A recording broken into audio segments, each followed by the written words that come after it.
Hi folks, Dr. Bob McCauley. Dr. Gundry and I are in disagreement again. I think he's around in his 70s. Seems like a nice guy, like a fatherly type, grandfather type, but we don't agree here on water.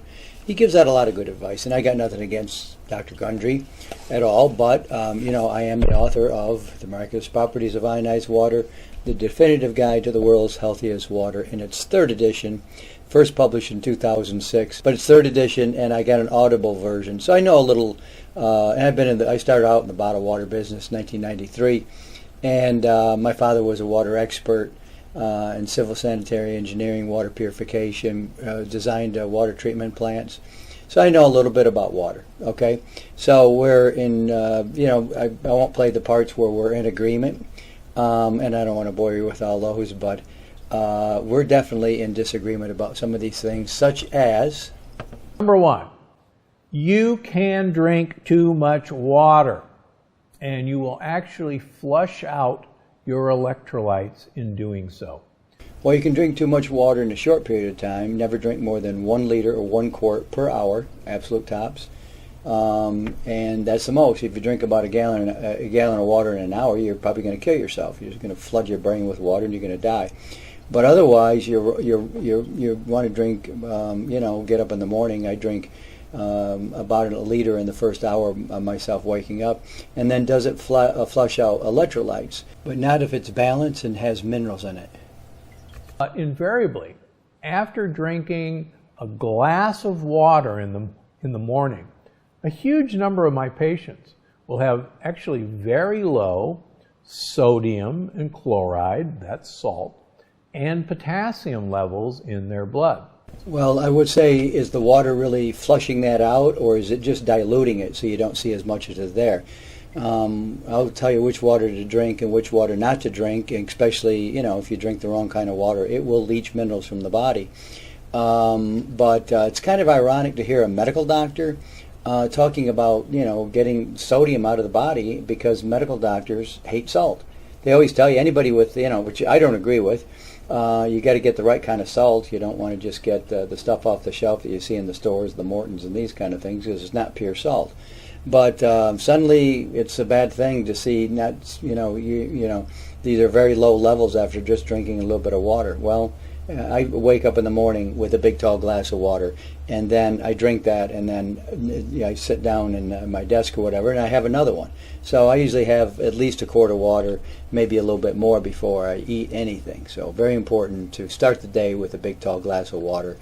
And if you don't do that, it's really one of the healthiest things you can possibly do. Get up in the morning, it's the best time, your stomach is empty, and you just have this big tall glass of water, you drink it down, and you're really flushing out all sorts of toxins, you're hydrating yourself, you're hydrating your brain.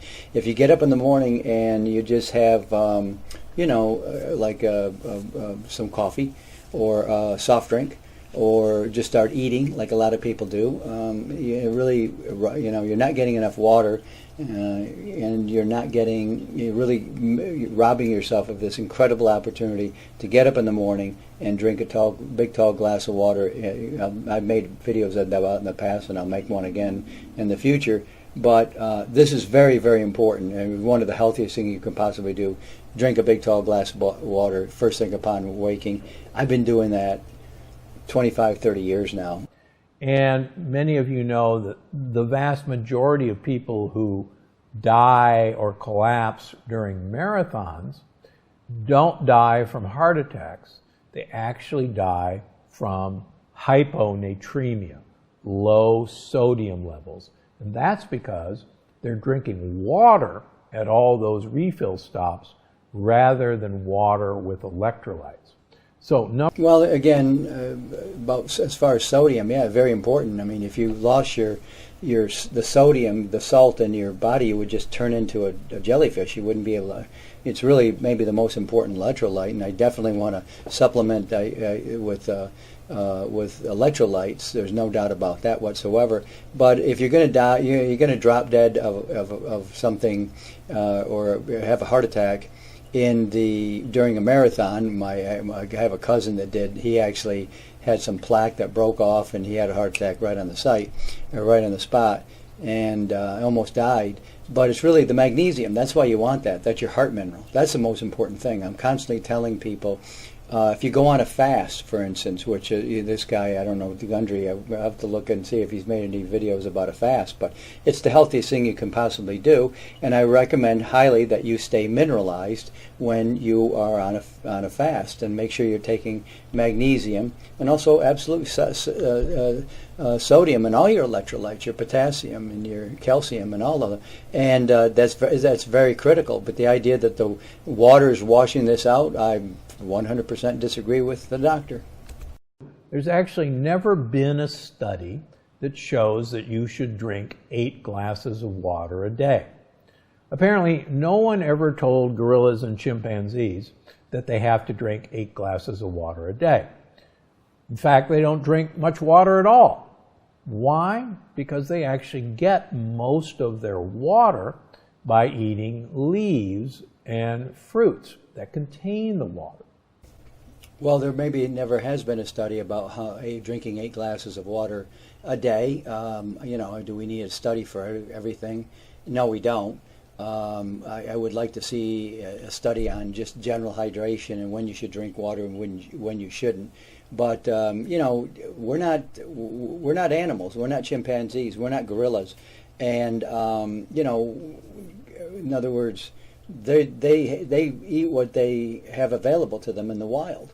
I would imagine that's what he's talking about, a wild animal, and they don't always have enough water. They're animals.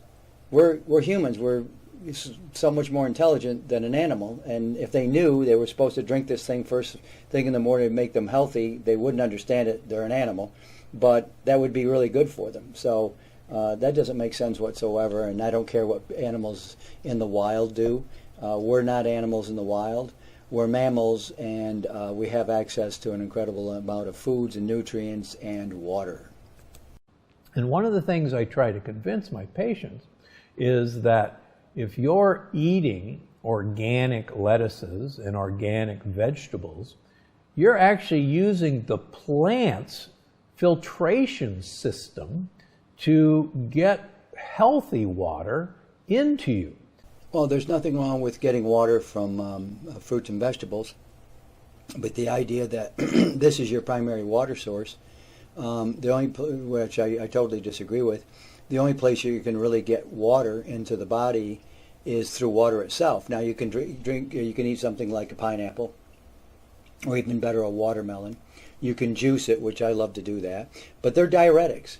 In any food you put into your body has to digest that food. Well, that takes a tremendous amount of water to do that. Digestion steals a lot of water from the body. It's used in the metabolic processes throughout the body, and in particular digestion. So the idea that you're eating some lettuce, or you're eating some any kind of some broccoli, or you're eating something like a pineapple or a watermelon, and you're going to get a huge amount of water. Watermelon is a diuretic. You say you're going to lose a lot of water actually by drinking a big tall glass or just eating some watermelon. So those are not good sources of water at all. Doctor and I totally disagree. And actually activated water into you. So think about that the next time you say, oh my gosh, I have to have another glass of water for health. You're going to lower your electrolytes. You're going to lower the efficiency of your heart pumping. And it's easier to get it out of a big head of lettuce than drinking a glass of water. I frequently see people who are addicted to drinking water, and we actually have to have them supplement multiple times a day with salt tablets or electrolyte powders. Otherwise, they literally faint throughout the day. They won't give up the water, and this is the only way we can fix it. I am absolutely addicted to water.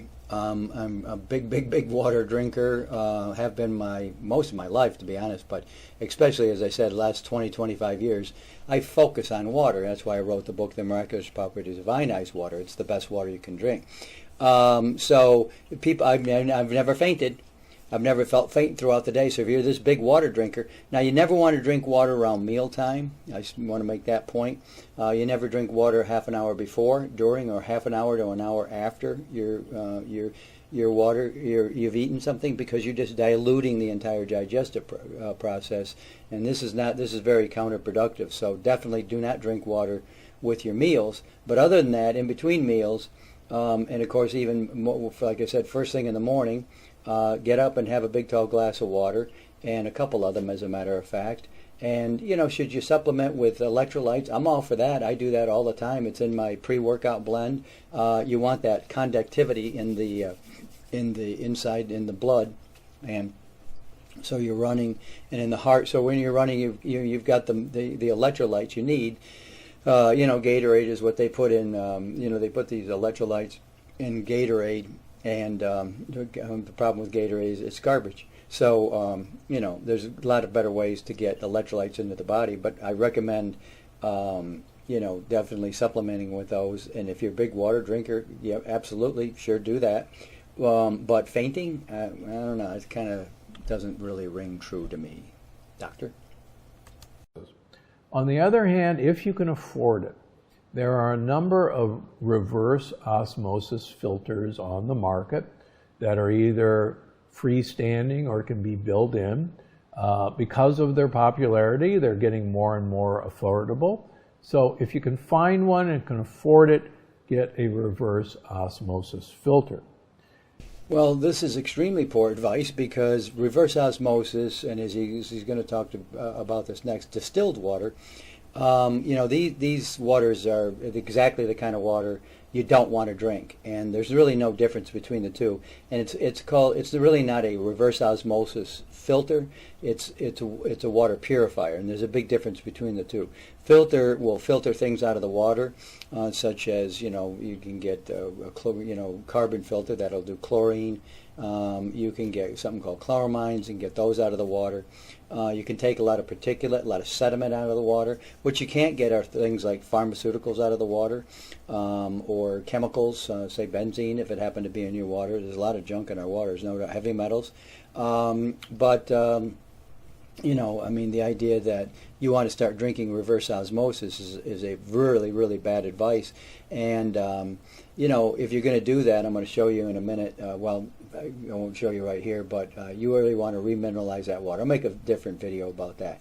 But the reason you don't drink purified water, distilled or reverse osmosis, is because that leaches the minerals out of your body. And he's telling you, go ahead and drink reverse osmosis. And again, it's not a filter; it's water purification. There's a big difference.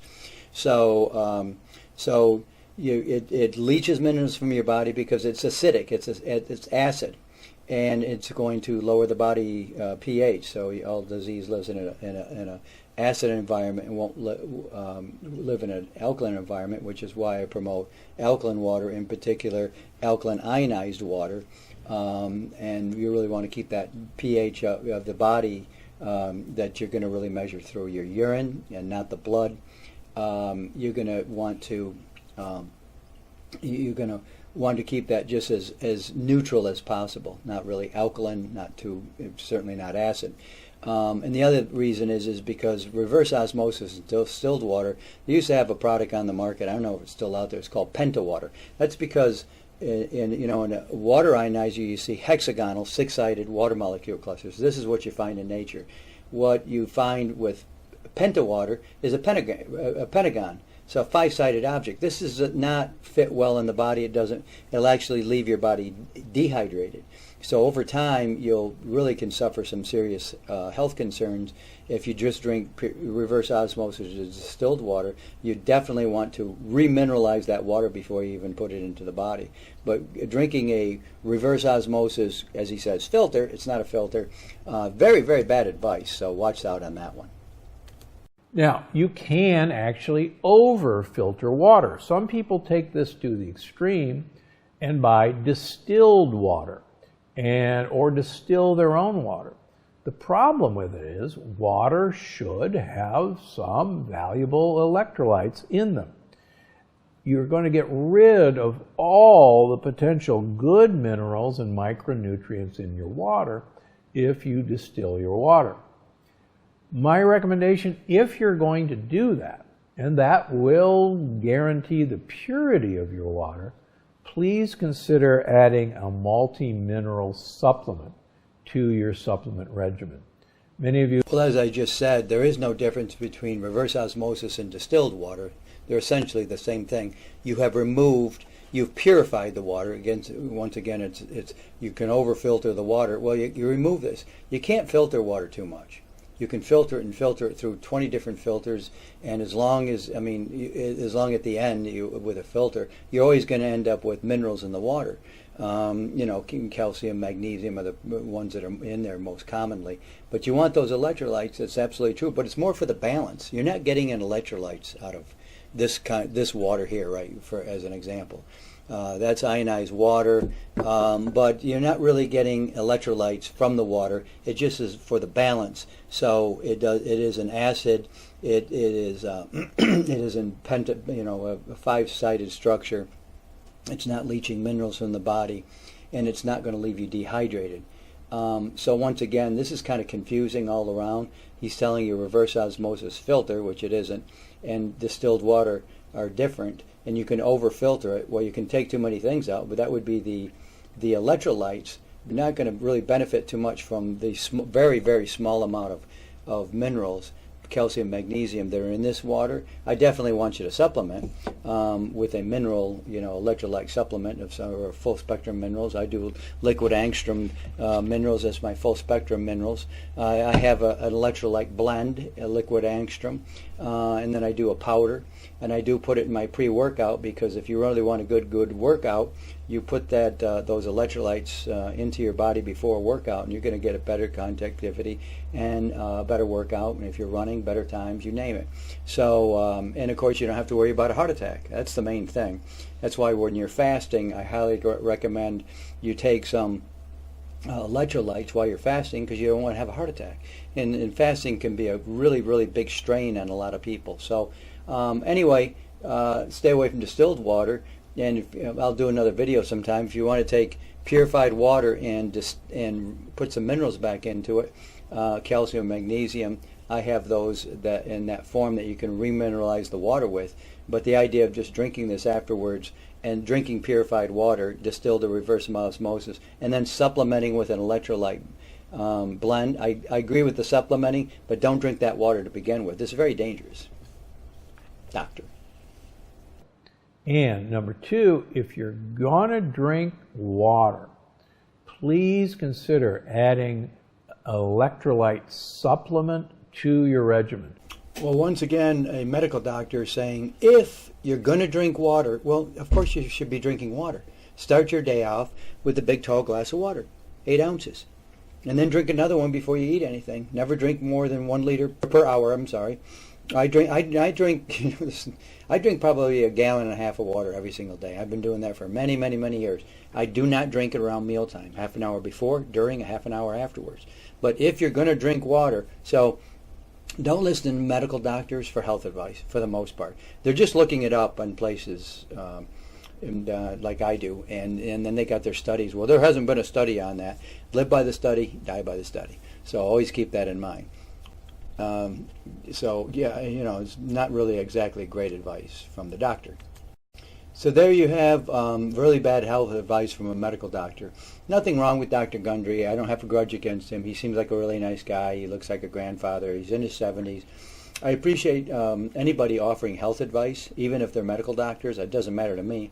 But just don't look at them as the authority when it comes to health, because you can look at these studies. You can find a study to say anything you want, and there's so many thousands of examples of studies that are because somebody's paying for it one way, because somebody's paying, but skewed another way because somebody doesn't want that on the market. So you got to be careful about that kind of stuff. But I'll say it again: doctors really don't know much about health. Dr. Gundry is another example. He gives out great health advice, and I didn't go throughout this entire video. He's got a lot of stuff in there that we could discuss back and forth. He's right about a lot of things in the video, but I wanted to give you the parts that he was not right about. And anyway, I'm a health guy, and he's a medical doctor. I'm a naturopathic doctor, a natural doctor, and he's a medical doctor. So stick to your medicine, and I'll stick to my health, and I'll stick to nature. And yeah, I wrote the book on water. Dr. Bob, I'll see you guys next time. I've written 8 books on natural health. They're completely unique. You're not going to find anybody else really writing the kind of books that I write about lifestyle and what you want to eat and when you want to eat it and when you want to drink water. But my book, The Miraculous Properties of Ionized Water, The Definitive Guide to the World's Healthiest Substance, now in its 3rd edition. It's been on the market almost 20 years now. Definitely my best-selling book. If you want to know about water and the best water to drink, it's alkaline ionized water. And it's not distilled. It's not reverse osmosis. And we can get into some of the other ones some other time. But this book has it all. It is available as an audio book on audible.com. So check it out and get yourself literally the most valuable thing you can possibly put into your body. Understand why. Water. There's nothing more important.